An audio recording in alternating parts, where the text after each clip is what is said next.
Amen. Est-ce qu'on peut applaudir notre Dieu, puis applaudir aussi l'équipe louange pour ce bon moment? Amen. Merci Seigneur. Merci Seigneur. Je vais commencer par prier.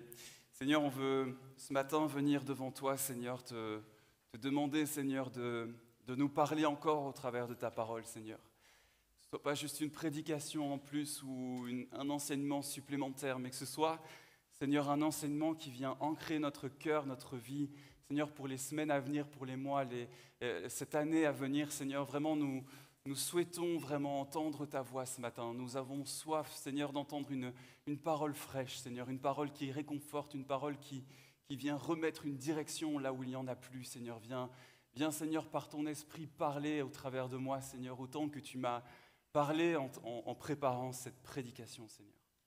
Amen. Amen. Amen. D'abord, je veux vous souhaiter à tous une bonne année, 2022. C'est une nouvelle année. On dit souvent que la nouvelle année, c'est aussi, on voit des nouvelles possibilités, on a peut-être des nouveaux projets, on aspire à de nouvelles choses. Donc, quand on passe toujours à une nouvelle année, c'est toujours cette espérance qu'on pourra peut-être mieux faire cette année, qu'on pourra réussir des choses qu'on ne réussissait pas avant. Et souvent, on va essayer en début d'année de se créer des nouvelles habitudes. Alors, c'est ce qu'on appelle les bonnes ambitions, résolutions, voilà. Je ne connais pas ce mot parce que ça n'aboutit jamais. Et souvent, c'est le sport qui est remis à l'honneur en début d'année. Puis, pour moi, je trouve ça bien, respecter son corps, être en forme, être en bonne santé pour servir Dieu, c'est une bonne chose. Souvent, on dit souvent les prédicateurs disent que voilà, l'apôtre Paul a dit que l'exercice physique était utile à peu de choses, donc ça ne sert à rien de faire du sport, mais bon. Si on est honnête, essayez déjà de marcher autant que lui, de traverser autant de pays que lui, et puis on en reparle. Mais blague à part, d'une autre manière ou d'une autre façon, le fait de rentrer vraiment dans une nouvelle année nous donne toujours l'espoir de créer de nouveaux projets dans notre vie. C'est vraiment souvent ce qui revient. Et en réfléchissant à cette prédication pour débuter vraiment cette nouvelle année, je me suis dit finalement, après 2 ans de pandémie avec un virus qui nous casse un peu tous les pieds finalement, nous avons quand même toujours tous quand même une petite peur ou en tout cas une crainte d'une certaine façon d'entreprendre de nouveaux projets parce que finalement on ne sait pas trop où on s'en va. Et quand je réfléchissais à 2022 avec mes projets personnels, tout ce que j'ai envie d'entreprendre pendant cette année, je me suis dit finalement créer des projets en 2022 c'est un peu comme dans cette vidéo. Je ne sais pas si on peut passer la vidéo.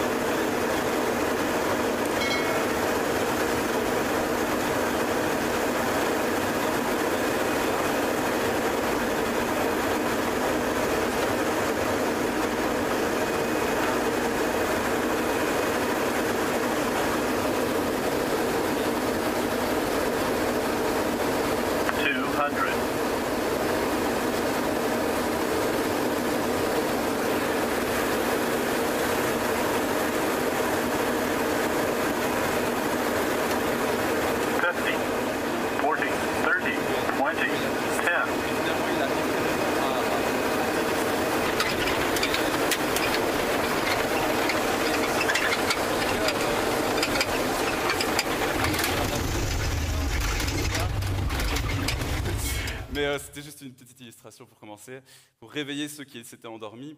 On se dit, comment c'est possible de faire atterrir un si gros avion, autant de tonnes, dans un brouillard? On ne sait même pas où est la piste, mais lui il sait, mais comment il fait? Et on se dit, mais techniquement, c'est vraiment impossible. Et pourtant, le pilote fait vraiment atterrir l'avion sans aucun problème, sans aucun stress. Et le secret des pilotes, c'est ce qu'on appelle aujourd'hui un GPS. Avec le système GPS, ils n'ont même plus forcément besoin de voir physiquement ce qui se passe dehors ou où ils sont exactement, parce qu'avec cet instrument, ils arrivent à savoir au centimètre près où ils sont et où ils doivent aller. Les pilotes savent que s'ils font confiance à cet instrument de localisation, s'ils suivent vraiment les indications, alors ils sont sûrs à 100% d'atterrir à la bonne destination. Et cette image m'a vraiment inspiré cette prédication pour cette nouvelle année 2022. Le titre de ma prédication, c'est « En 2022, je ferai de Dieu mon guide ». Parfois, dans nos vies, on a l'impression comme ça aussi de passer comme au travers d'un brouillard, et ce satané virus nous garde encore plutôt bien dans ce brouillard. Et la Bible nous parle d'un Dieu qui a toujours guidé son peuple au travers de toutes les péripéties de la vie qu'ils ont pu vivre, au travers de brouillards, au travers de déserts. Et on voit vraiment ce Dieu qui a guidé son peuple dans le désert, qui a guidé son peuple dans la conquête du pays promis. Il a guidé son peuple aussi dans l'exil. Il a guidé son peuple au travers des prophètes, au travers de notre Seigneur Jésus-Christ, au travers du Saint-Esprit également. Dieu a toujours guidé son peuple d'une manière ou d'une autre, et Dieu veut encore nous guider aujourd'hui. Je crois qu'en ce début d'année, Dieu veut que nous comprenions, que nous nous rappelions à quel point il veut guider nos vies vers la destinée qu'il a préparée d'avance pour nous. Et même si nous ne savons pas du tout comment sera 2022, quels seront finalement nos sujets de joie ou de tristesse, de larmes, Dieu veut nous conduire pleinement au travers de toute cette année 2022. Et je vais prendre directement mon premier point. Et je vous propose de commencer par rechercher vraiment dans la Bible comment Dieu a réellement guidé son peuple au travers de tous les déserts, etc. On va se concentrer plus sur le désert ce matin. Et mon premier point, il va se diviser en deux parties, donc je vous préviens. Donc mon premier point, c'est comment Dieu a guidé son peuple. Et la première partie de ce point, une des premières façons finalement que Dieu a utilisées pour guider son peuple, c'est par la nuée. Et pour rappel, Dieu va susciter Moïse pour faire sortir son peuple de l'esclavage. Et lorsque Moïse arrive en Égypte, Dieu va frapper l'Égypte par 10 fléaux qui se succéderont et mettront le Pharaon à genoux pour qu'il libère le peuple hébreu de l'esclavage.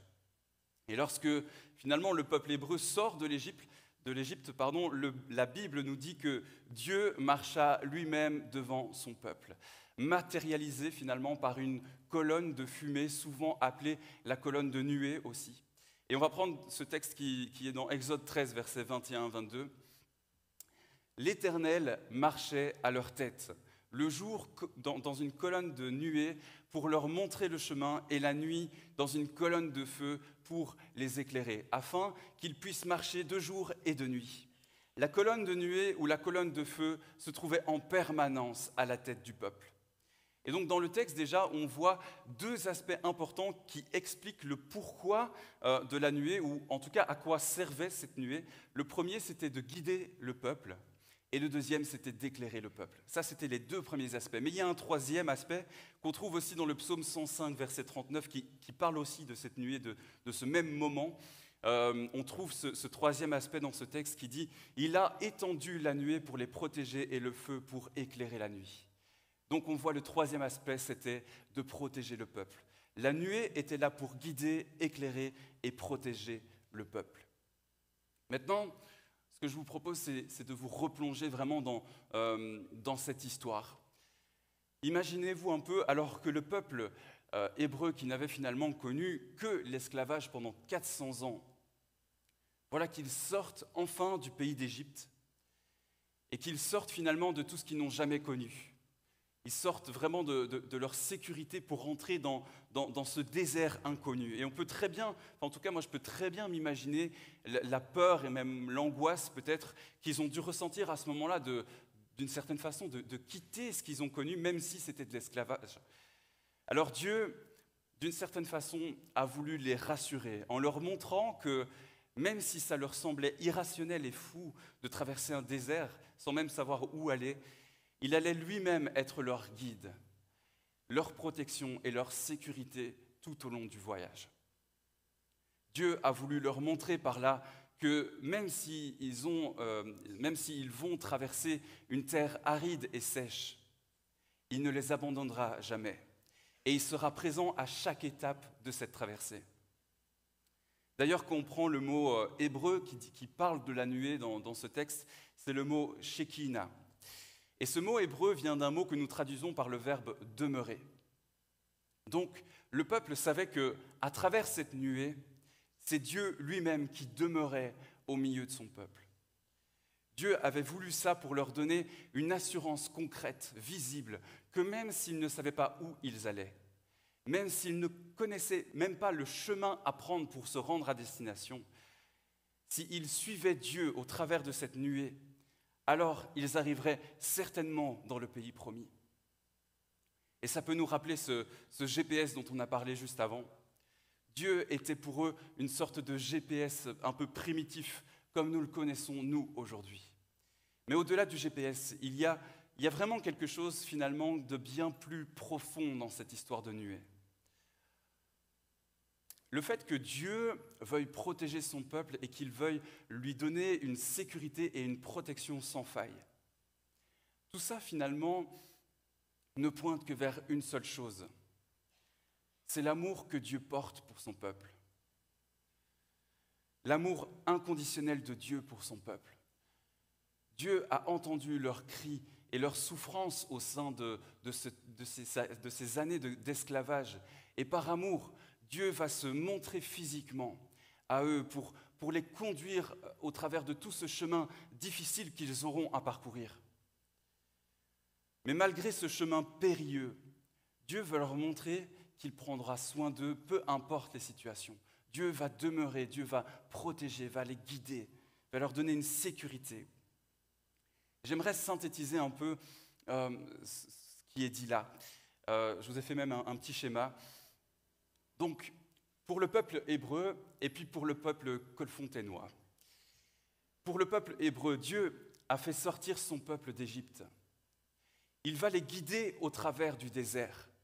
Et troisièmement, tout ça, c'est pour les amener finalement dans le pays promis. Et pour nous aujourd'hui, Dieu nous fait sortir du monde pour nous guider pendant toute notre vie pour atteindre la vie éternelle. Selon moi, ce que ce désert représente dans cette histoire, c'est tout simplement finalement notre vie ici-bas sur terre. Et bien entendu, parfois nous trouvons quelques oasis de bonheur, mais il faut bien avouer que la vie, ce n'est pas non plus un long fleuve tranquille.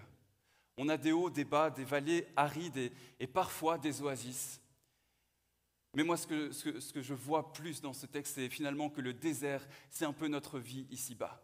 Pour rentrer finalement dans ce pays que Dieu nous promet, cette vie éternelle promise à chacun d'entre nous. Donc si je dois comprendre une chose de cette nuée, c'est que même si la vie est bien difficile parfois, si je fais de Dieu mon guide, alors je suis certain que lui, il connaît le chemin qui va me guider finalement dans cette vie éternelle. Pendant toute ma vie, Dieu va être ce guide qui va me guider là où je dois aller. Parce que Dieu me conduira avec amour et bienveillance vers cette vie éternelle dans sa présence. Amen. Ce parcours de vie arraché du monde finalement pour rejoindre la vie éternelle, c'est le plan de Dieu pour chacune des vies de ses enfants. Et maintenant, je me pose une question. Je pense que vous aimez aussi quand Dieu me guide avec amour vers des bénédictions. Quand Dieu pourvoit à mes besoins, quand Dieu me protège de certains fléaux, que Dieu me protège de certaines maladies, que Dieu me guérit de certaines maladies, que je ressens la présence de Dieu au plus profond de moi-même. J'aime quand Dieu me guide aussi dans son plein amour. Mais finalement, est-ce que Dieu ne serait pas suffisamment puissant pour me faire avancer également vers des temps d'épreuve? Qu'en est-il finalement de la souffrance? Est-ce que les épreuves de la vie ne sont qu'uniquement une œuvre de Satan? Je voudrais vous proposer une de mes idées brillantes ce matin. Et si Dieu utilisait parfois aussi la souffrance et la difficulté pour nous faire avancer sur un chemin que nous n'aurions pas imaginé? Et c'est la deuxième partie de mon point. Donc, comment Dieu a guidé son peuple, on a vu premièrement par la nuée et finalement, deuxièmement, également par l'adversité. Une fois que le peuple a commencé à avancer dans ce désert inconnu, ils ont rencontré finalement un premier obstacle. Pour les chrétiens, on connaît tous cette histoire. La Bible nous dit dans Exode 14 que c'est Dieu lui-même qui va les emmener jusqu'à un endroit et ils camperont face à la mer. Et Dieu prévient également Moïse et il lui dit qu'il endurcira le cœur du Pharaon au point qu'il renverra toute son armée pour capturer de nouveau le peuple hébreu. Mais Dieu lui dit que cela servira à faire éclater sa gloire. Et tout, finalement, tout se produisa ainsi. Les Égyptiens, toute l'armée égyptienne rattrapa le peuple. Et le peuple se mit à pousser des cris de frayeur. Ils croyaient que leur mort approchait.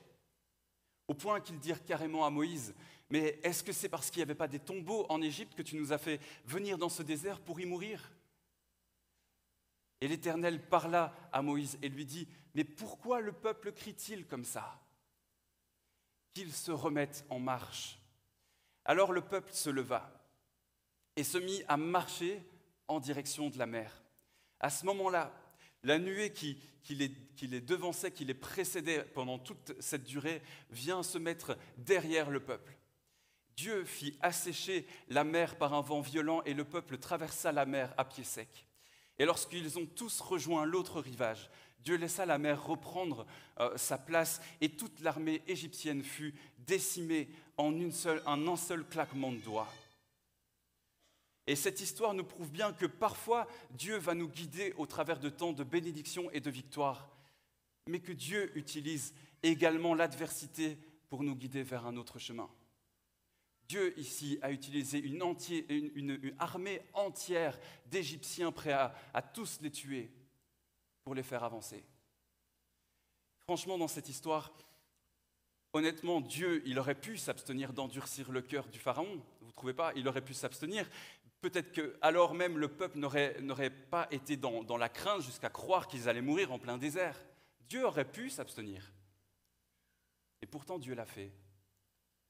Dieu a envoyé une armée entière à l'assaut de son propre peuple, juste pour leur permettre de comprendre que lorsque nous faisons de Dieu notre guide, il ne faut pas toujours voir les choses avec nos yeux physiques, mais il faut aussi les voir au travers de notre foi et de nos yeux spirituels.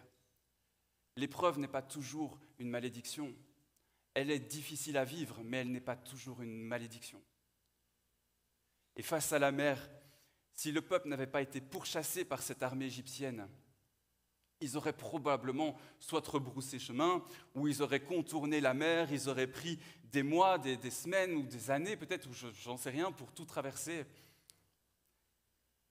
Mais d'une certaine façon, grâce à cette armée enragée, prête à tous les exterminer, le peuple a obéi à Dieu et a traversé la mer par une route qui n'existait pas. Le peuple a traversé une route qui n'existait pas. Pourtant, l'adversité que nous rencontrons dans nos vies nous pousse parfois plus à nous rebeller contre Dieu qu'à croire qu'il guide quand même nos vies. Quand on vit une épreuve dans notre vie, on a plus facile à blâmer Dieu, à dire « mais Dieu, il était où ? Pourquoi Dieu ne guérit plus ? Pourquoi Dieu ne m'a pas sorti de cette situation ?» Et on blâme Dieu, alors que Dieu veut simplement nous amener plus loin. Dieu veut simplement nous enseigner quelque chose de plus et nous pousser à continuer à marcher. L'épreuve est difficile à vivre, c'est clair. Mais si on le voit de nos yeux spirituels, on peut peut-être voir des bénédictions cachées, comme des vices cachés, mais des bénédictions cachées derrière l'épreuve. Et notre problème, c'est que nous ne considérons jamais, on ne considère jamais l'épreuve, la souffrance et l'adversité comme une action de Dieu. Jamais. Au contraire, dès qu'il y a une adversité ou quelque chose qui ne va pas dans notre vie, nous nous empressons de crier « Satan, sors de ma vie !» Et parfois, c'est le cas. Mais cette histoire nous montre bien que Dieu a également guidé son peuple dans l'adversité pour le rendre plus dépendant de lui. En d'autres termes, c'est comme si Dieu disait « Tu sais, de temps en temps, je permettrai également à la vie de venir te bousculer pour t'amener dans des situations où tu ne te sens pas en totale sécurité, où tu perds ce que tu as toujours connu, où tu perds ton confort, voire même dans des situations où je vais te reprendre vraiment cette sécurité et ton confort, parce que tu ne peux pas avoir ta sécurité et ton confort tout en ayant une pleine dépendance en Dieu. Oui, je suis un Dieu d'amour qui t'aime plus que n'importe quel humain sur cette terre ne pourrait t'aimer. Je veux prendre soin de toi, je veux te guider, je veux te protéger. Mais parfois, je vais amener des circonstances dans ta vie qui t'amèneront à me faire pleinement confiance parce que tu n'auras plus le choix que de me faire confiance, même dans des terrains inconnus, parce que je ne veux pas que tu dépendes des circonstances de ta vie. Je le redis, Dieu ne veut pas que tu dépendes des circonstances de ta vie. Il veut que tu dépendes de son esprit. Il veut que tu te laisses guider par lui, que tu te laisses enseigner par son esprit. Et j'aimerais vous partager un témoignage ce matin. C'est l'histoire de Jill McGlogry. C'est une leaduse de louange de l'équipe de l'église Hillsong. Et elle a écrit plusieurs chants très connus comme « C'est notre Dieu » ou « Dieu est puissant », pour ceux qui connaissent. Et cette dame a réellement traversé un désert dans sa vie qui l'a amenée à rencontrer ce Dieu qui l'a guidée à la fois dans la bénédiction, mais ce Dieu qui l'a guidée également dans l'adversité pour lui amener une nouvelle onction sur sa vie. Je voudrais vous passer cette vidéo.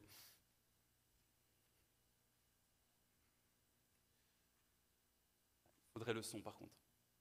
I went into labor. I was about 6 months pregnant with our first little boy, Max. And we basically spent a full day with him, and we believed and we prayed that he would be okay, but we trusted that God was in control. And that night he died of, just being too little, basically. And I actually remember sitting in the hospital right after everything happened, and knowing that I needed to sing, that I needed to still do what I know I'm supposed to be doing, and that I felt like that was just a victory for us. Sometimes I don't feel like singing to God, but I know that my circumstance in this season doesn't change, that God is still God. It doesn't change what God's called me to be or what He's called me to do.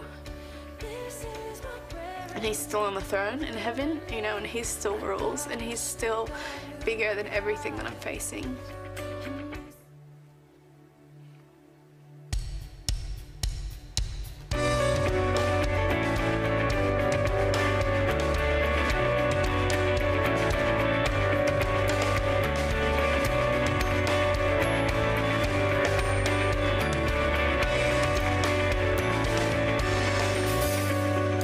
This is my prayer in the desert, when all that's within me feels dry.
seed I've received, I will sow.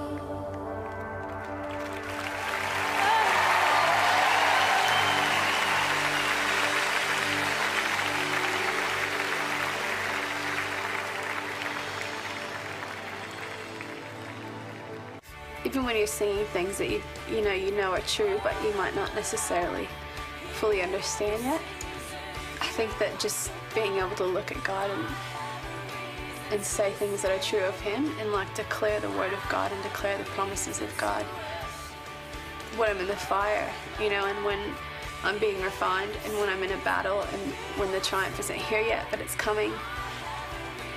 I think that you look at God and you say, I know this is who you are. And He does get bigger in your life, and it takes over the things in you that feel so, shattered, and it makes Him the focus, and it begins to. C'est coupé. Voilà, donc c'est son témoignage de vie. Et donc elle a enregistré cette chanson 2 semaines seulement après avoir perdu son petit garçon. Et tout comme cette femme est passée au travers d'une saison difficile de sa vie, nous aussi, nous passons et nous passerons certainement tous par des périodes critiques de notre vie, où ce que nous proclamerons au milieu de cette vallée déterminera si nous en sortirons plutôt mûris et enrichis, ou bien au contraire, complètement détruits. Et il faut le reconnaître, souvent nous blâmons Dieu lorsque nous passons au travers de l'adversité. Mais la vérité, c'est que Dieu ne change pas. Il reste ce Dieu des miracles. Il reste ce Dieu qui tient le monde dans ses mains, même si ce que je vois semble montrer le contraire. Maintenant, la question c'est, est-ce que tu connais réellement ce Dieu? Connais-tu réellement ton Dieu? Connais-tu le Dieu de la Bible? Ou est-ce que tu crois en un Dieu que tu t'es créé toi-même? Et ça, c'est une question profonde, parce que lorsqu'on ne lit pas notre parole suffisamment, ou lorsqu'on veut la comprendre que de notre façon, alors on se crée un Dieu qui ne fait que des miracles, qui ne fait que du bien, qui est bénissant. Mais on en oublie que Dieu est également un Dieu de justice, que Dieu nous guide également dans l'adversité. Et pendant des années, tu peux croire en un Dieu qui est faux finalement, et lorsque tu te retrouves dans des situations compliquées, des moments difficiles où finalement Dieu te passe au centre du creuset et qu'il te montre réellement qui il est, si tu t'es fait un faux Dieu, soit tu vas quitter la foi en disant « mais ce Dieu, il n'existe pas en fait ». Mais bien sûr que non, parce que ce n'est pas le Dieu de la Bible. Et c'est mon deuxième point, connais-tu réellement ce guide? Et j'aimerais pour ce dernier point prendre avec vous le psaume 23.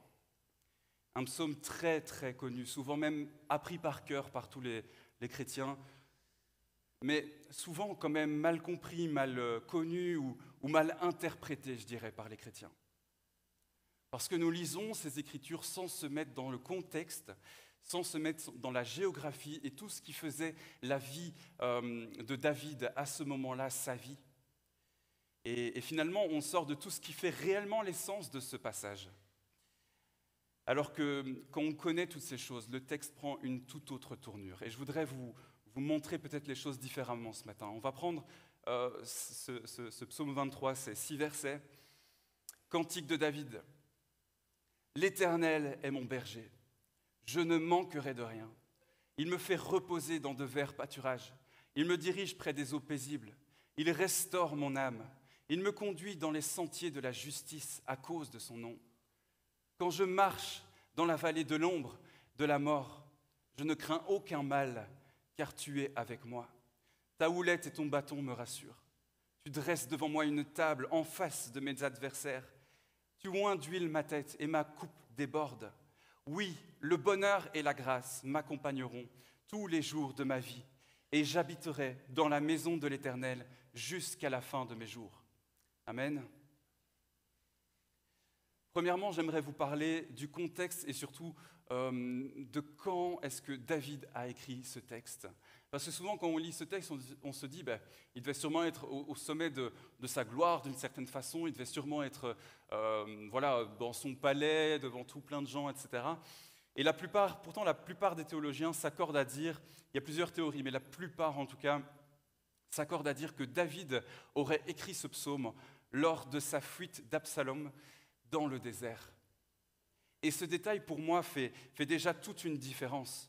Parce que c'est facile de croire en Dieu et de proclamer que Dieu est bon, que Dieu est fidèle, que je resterai toute ma vie dans ses parvis quand tout va bien. Mais quand tu es au milieu d'un désert, fuyant pour ta propre vie, quand la maladie vient te toucher, quand le doute vient, quand la peur vient, et que tu commences à proclamer au milieu de ça, « L'Éternel est mon berger et je ne manquerai de rien », si tu arrives à proclamer ça pendant des temps aussi extrêmes de la vie, ça prouve une chose, ça prouve finalement que tu as réellement fait de Dieu ton berger et ton guide, que tu le connais bien et que tu sais qu'il pourvoira à ce qu'il faut en son temps et selon sa volonté. David devait tout quitter en un seul instant pour, finalement, sans réfléchir, il a dû tout quitter pour sauver sa vie. Et alors qu'il marche en plein désert pour se cacher, pour garder la vie sauve, il a écrit ce psaume. Et maintenant, je voudrais reprendre les 2 premiers versets. Cantique de David, « L'Éternel est mon berger, je ne manquerai de rien. Il me fait reposer dans de verts pâturages. Il me dirige près des eaux paisibles. » Et souvent lorsqu'on lit déjà ce premier passage, on s'imagine vraiment les verts pâturages bien verts, un peu comme sur la photo qui est là. Voilà, on voit des belles brebis bien importantes avec de l'herbe et tout, des bons verts pâturages. Pourtant, ça, en fait, c'est en Bretagne. Si tu as déjà été en Israël, tu sais que ce genre d'endroit est rare, voire quasiment inexistant, au moins les 3/4 de l'année. Parce que les plaines où David a été berger et où il prend finalement cette inspiration de ce psaume, les plaines où il était, ça ressemblait plutôt à ça. Très peu d'herbe, très peu d'eau, parce que c'est le désert du Negev. Ça ressemble plus à un désert qu'à une prairie verdoyante. Pourtant, quand on lit le texte, je suis sûr qu'au moins 90% d'entre vous voyez des bons verts pâturages. Mais ce n'est pas ce que la Bible parle. Les verts pâturages d'Israël, on peut mettre la photo suivante aussi, c'est ça. Voici ce que David appelait des verts pâturages. Alors, ce sont toutes des collines, et si vous voyez, on voit bien des genres de stries comme ça, de chemins. On pourrait croire, certains géologues pourraient croire que ce sont des différentes couches de terre, mais ça n'a rien à voir. Les traces que l'on voit là, ce sont les moutons qui ont brouté l'herbe au travers du désert pendant des siècles et des siècles. Et ça crée des traces comme ça, on peut les voir visiblement lorsqu'on y va là-bas. Et c'est là que la signification de ce que David dit dans ce psaume prend un tout autre sens. Quand on voit un tel paysage, on se dit, mais qu'est-ce que les brebis mangent réellement? Il n'y a rien sur ce sol, c'est un désert. Comment est-ce que David a pu appeler un tel endroit un vert pâturage?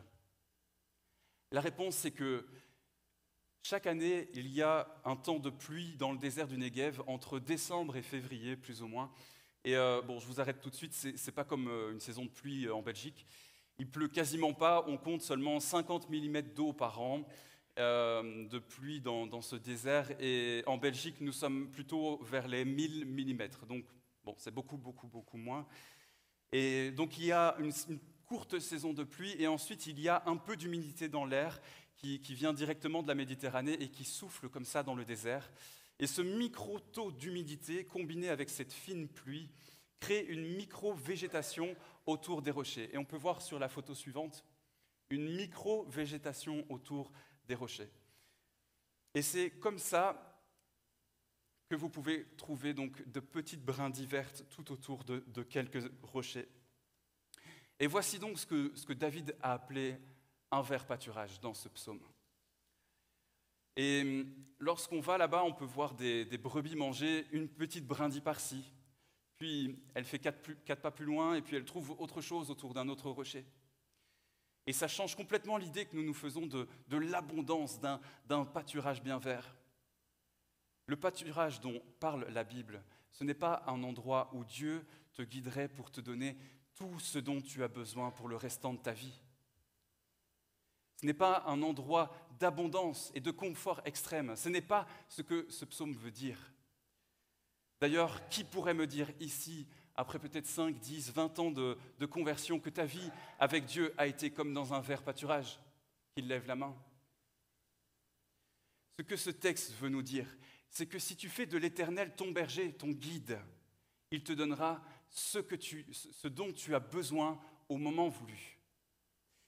Et s'il te faut traverser le désert pendant 1 heure, alors tu fais confiance à ce berger parce que tu sais que ce berger va t'amener dans un pâturage où il y a quelques brindilles que tu pourras manger, mais tu auras ce dont tu as besoin.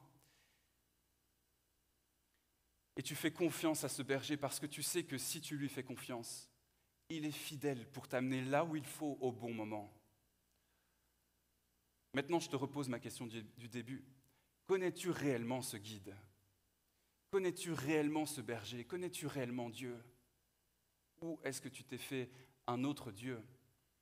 Et c'est important de connaître réellement qui est ce Dieu qui dirige notre vie. Parce que si nous nous sommes fait des illusions sur qui il est, alors lorsqu'une chose ne se passe pas comme on l'aurait voulu, ou comme on aurait prié, comme on l'aurait demandé à Dieu, alors lorsque cette chose arrive, alors on commence à blâmer Dieu, on commence à remettre carrément notre foi en question. Et c'est normal, vu que tu as cru en un Dieu qui n'est pas celui de la Bible, mais seulement ce Dieu de tes propres souhaits, de ta propre imagination.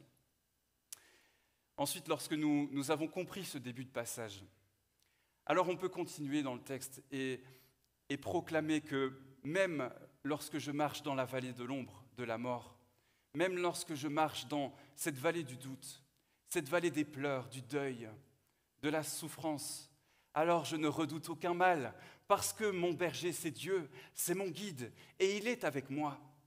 Ta conduite et ton appui, voilà ce qui me rassure, ce qui me réconforte. Tu dresses devant moi une table en face de mes adversaires, puisque de toute façon mes adversaires ne peuvent plus rien faire contre moi, tu les as vaincus à la croix.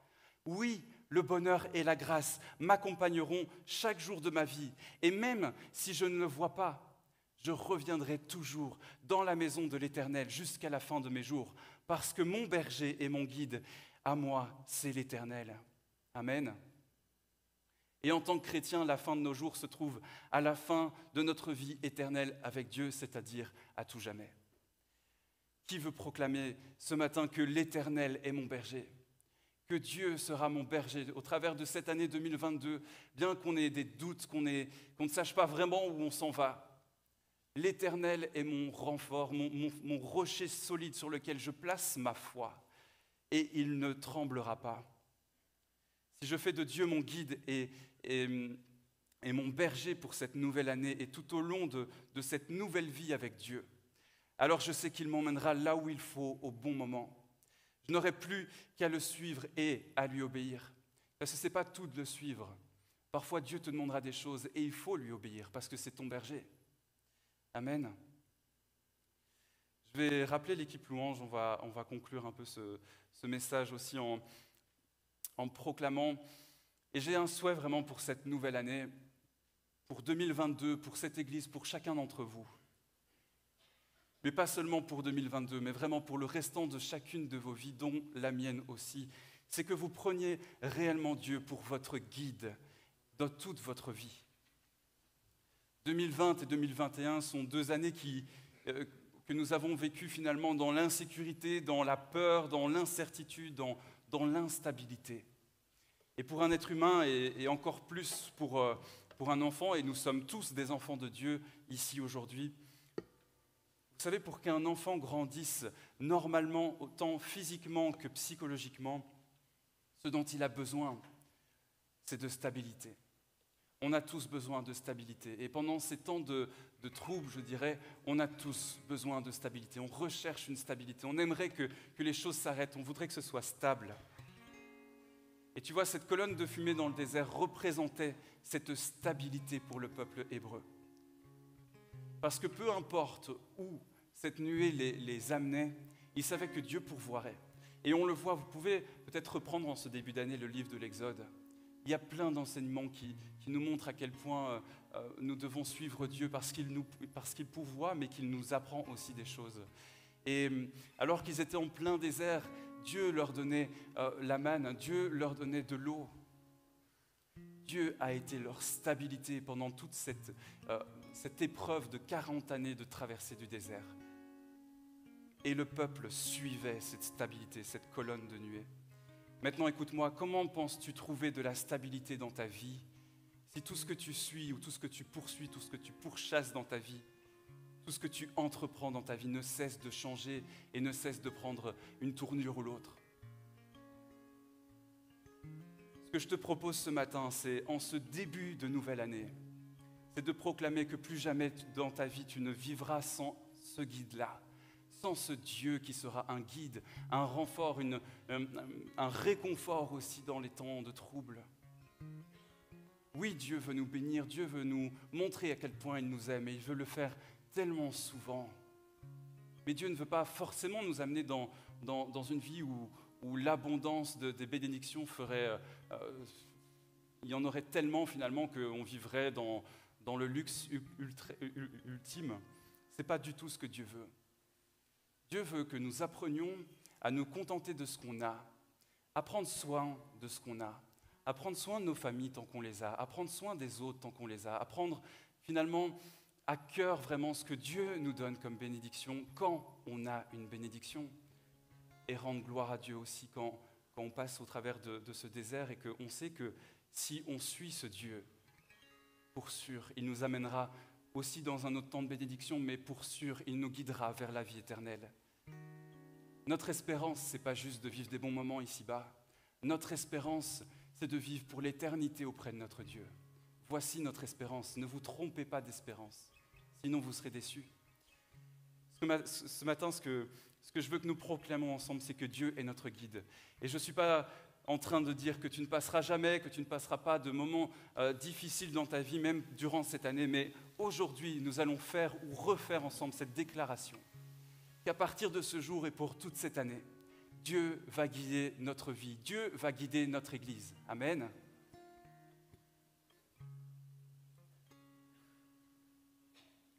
Cette proclamation a des répercussions spirituelles dans notre vie. Peut-être que tu ne vois pas trop bien ce que ça veut dire, mais ce que ça veut dire, c'est que toute arme que l'ennemi aura forgée contre toi sera nulle et sans effet.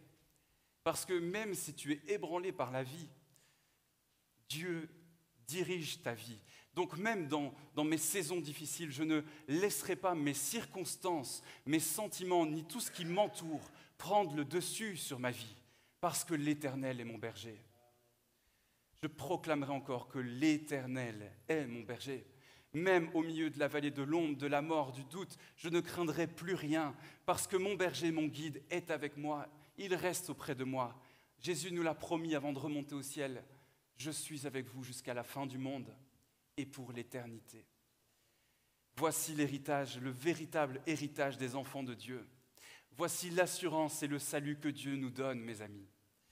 Le message que j'ai pour chacun d'entre nous ce matin, en ce début d'année, c'est arrêtons de regarder à nos circonstances, arrêtons de regarder à ce que les médias nous disent, regardons à Dieu, parce que Dieu est notre berger, Dieu est cette stabilité dans notre vie et Dieu veut l'être encore plus durant cette année. Plaçons notre confiance en lui et il nous fera traverser ce brouillard épais qui est devant nous. On peut commencer à jouer. Je voudrais vous proposer de vous lever ce matin en proclamant que cette année, Dieu sera mon berger, l'Éternel sera mon berger. Et maintenant que nous avons eu cet éclaircissement sur, les intentions pures de ce psaume, maintenant qu'on voit mieux ce que David a voulu dire aussi au travers de ce psaume, c'est qu'on puisse chanter ce chant en connaissance de cause. Ce chant reprend clairement ce psaume et déclare finalement que l'Éternel est mon berger, que je ne manquerai de rien, que même dans la vallée de l'ombre et de la mort, je ne craindrai aucun mal. Ce chant proclame ces paroles et je vous propose ce matin vraiment de proclamer ensemble que l'Éternel sera notre berger, notre renfort, notre guide durant toute cette année, même si présentement vous êtes dans un moment de souffrance, dans un moment de doute, dans un moment de deuil, Dieu est et veut être votre guide. Amen. On proclame et on déclare même à son âme, même lorsque parfois, Daniel disait que parfois on n'a pas envie, et parfois notre âme n'a pas envie. Mais la proclamation dans la louange, c'est de proclamer des choses qui n'existent pas, qu'on ne vit pas encore, mais qu'on désire vivre. Alors je chante à mon âme de proclamer encore ces paroles. Amen. Amen. On y va. L'Éternel est mon berger, de rien je ne manquerai. Oh mon âme, chante mon âme, pas à pas il me conduit, au bord des eaux calmes je le suis. Oh mon âme, chante mon âme, oui toujours le bonheur et la grâce m'accompagneront devant sa face, dans sa présence, tellement de joie, tellement de joie. Et tant qu'il se trouve auprès de moi, aucun mal, mon âme, tu ne craindras. Et dans son temps, je reviendrai, je reviendrai.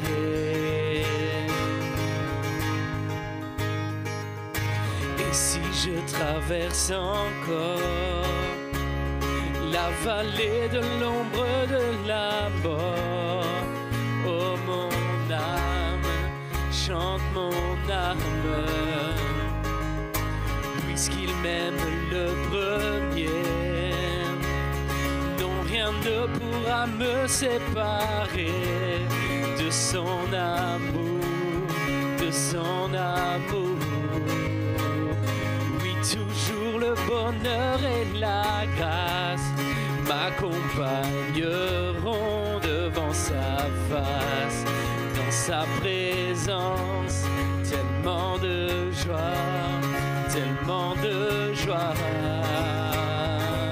Et tant qu'il se trouve, et tant qu'il se trouve auprès de moi, aucun mal, mon âme, tu ne craindras. Et dans son temps, je reviendrai, je reviendrai. Yahweh, Yahweh, Yahweh, tu fais briller sur moi ton soleil.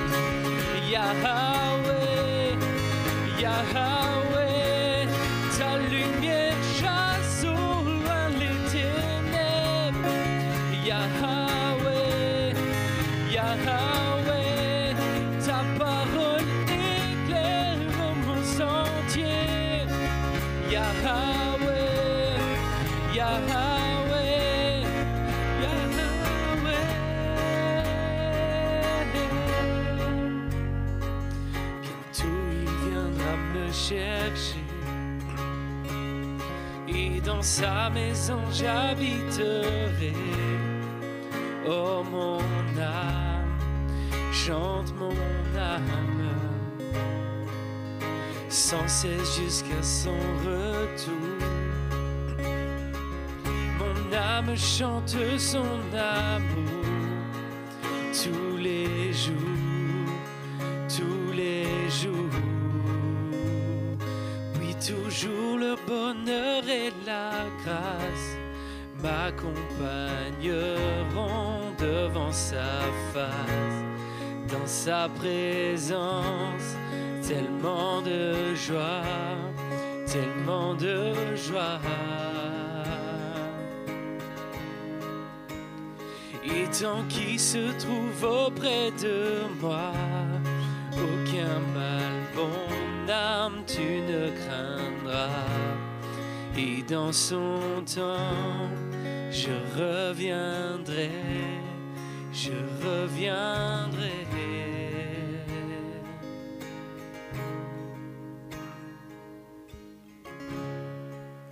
Amen. Je vous propose de vous asseoir, on va couper le live, on va passer au temps de Sainte Seine. Je vais appeler déjà les 4 personnes pour distribuer.